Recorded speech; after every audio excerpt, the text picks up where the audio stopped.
First part വളരെ വലിയൊരു പരാജയമാവുകയും എന്നാൽ സെക്കൻഡ് പാർട്ട് വളരെ ഒരു വിജയമാവുകയും ചെയ്ത സിനിമയാണ് ഭരതനാട്യം. നമ്മുടെ മോഹിനിയാട്ടത്തിൻ്റെ സെക്കൻഡ് പാർട്ടാണ്.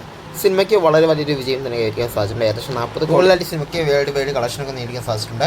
അതോടൊപ്പം സിനിമ ഒരു ബ്ലോക്ക് ബസ്റ്റർ വിജയമായിട്ട് മാറിയിട്ടുണ്ട്. ഇപ്പോൾ സിനിമയുടെ OTT റൈറ്റ്സ് വിറ്റുപോയിട്ടുള്ളതാണ് നെറ്റ്ഫ്ലിക്സിലാണ്. അതോടൊപ്പം സിനിമയുടെ ഒഫീഷ്യൽ OTT റിലീസ് ഡേറ്റും പുറത്തു വന്നിട്ടുണ്ട്.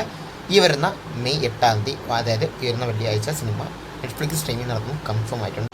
അപ്പോൾ സിനിമ കാണാൻ താല്പര്യമുള്ളവർക്ക് ഈ വരുന്ന മെയ് 8 സിനിമ കാണാവുന്നതാണ്. അങ്ങനെ നമ്മുടെ ഒരിക്കൽ കൂടി നമ്മുടെ ധ്രുവ നക്ഷത്രം ശ്യാം വിക്രമിൻ്റെ ധ്രുവ നക്ഷത്രത്തിൻ്റെ റിലീസ് ഡേറ്റ് പ്രഖ്യാപിച്ചിരിക്കുകയാണ്. മെയ് 27 സിനിമയുടെ റിലീസ് പ്രഖ്യാപിച്ചിരിക്കുന്നത്. എന്തായാലും റിലീസ് നടത്തോ ഇല്ലെന്ന് കണ്ടു തന്നെ അറിയാം. അപ്പോൾ നിങ്ങൾ ആരെങ്കിലും സിനിമയ്ക്ക് വേണ്ടി വെയിറ്റ് ചെയ്യുന്നുണ്ടെങ്കിൽ കൺവേഴ്സിൽ അറിയിക്കാം. ഇതെനിക്ക് വളരെ നല്ലൊരു വിജയം കൈവരിച്ച സിനിമയാണ് ഡാർക്ക് കോഡ്. സിനിമയുടെ OTT അവകാശങ്ങളൊക്കെ വാങ്ങിച്ചിട്ടുള്ളത് നമ്മുടെ ആമസോൺ പ്രൈം വീഡിയോ ആണ്. ഈ വരുന്ന May 8 cinema Amazon prime video release നടത്തുന്നത് ഇപ്പോൾ കൺഫേം ആയിട്ടുണ്ട്. മലയാളത്തിലും റിലീസുണ്ട്. അതോടൊപ്പം നമ്മുടെ ദൃശ്യത്തിൻ്റെ 3ാം ഭാഗത്തിൻ്റെ പുതിയൊരു സ്റ്റില്ലും ഇപ്പോൾ പുറത്ത് വന്നിട്ടുണ്ട്. മെയ് 21 ദൃശ്യത്തിൻ്റെ 3ാം ഭാഗം റിലീസ് നടത്തുന്നത്. അപ്പം സിനിമയ്ക്കിടെ എത്ര പേരാണ് കാത്തിരിക്കുന്നത് മറക്കാതെ കമൻറ്റ് ബോക്സിൽ അറിയിക്കുക. ഇതുള്ള മൂവി അപ്ഡേറ്റിന് ചാനൽ മറക്കാതെ സബ്സ്ക്രൈബ് ചെയ്യുക. അടുത്ത വീഡിയോ കാണാം. ബൈ.